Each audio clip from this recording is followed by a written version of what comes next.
In March of this year, 2023, Hattiesburg lost yet another historic structure to fire. This was the majestic old Bethea mansion on West 8th, just east of the now deserted Hercules Powder Company.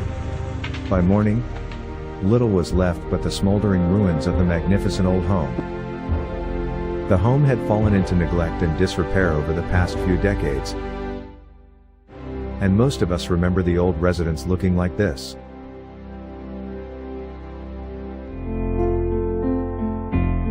This home had a much different appearance in its earlier days. Around 1910, in the midst of Hattiesburg's phenomenal timber boom growth, Dr. John J. Bethea came to Hattiesburg and built this fine home for himself and his family. Dr. Bethea and his wife Mollie raised 10 children in this home. His children became doctors, school teachers, principals, and librarians. All are still fondly remembered by their many students, patients, and friends. Dr. Bethea and his son, S.E. Bethea, were well-loved, old-school doctors, who often accepted payment in goods and services. Neither of them were ever known to send out bills to their patients. The home of Dr. Bethea was among the first of several impressive homes built in Hattiesburg during those early days. Dr. Bethea chose a colonial revival style of architecture.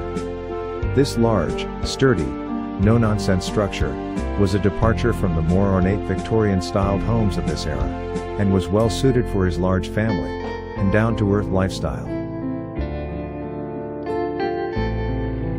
The home had been established some 13 years, when Hercules Powder Company built their new chemical plant nearby, and the Bethea estate lay in the shadow of its two giant smokestacks.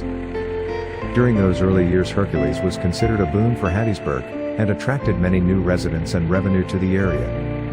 Many families owed their livelihood to Hercules, and were thankful for its presence.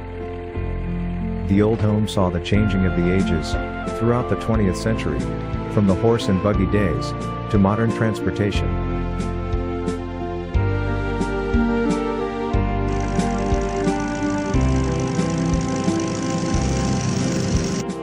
The home remained a center for family and social gatherings for several generations of the Bethea family, until it was finally abandoned. Sadly, the old estate wasted away from neglect and contamination, finally being consumed by fire. Although the old landmark is now gone, Hattiesburg residents, whose families were cared for and influenced by the Bethea family, will always remember them and their home at 131 West 8th Street.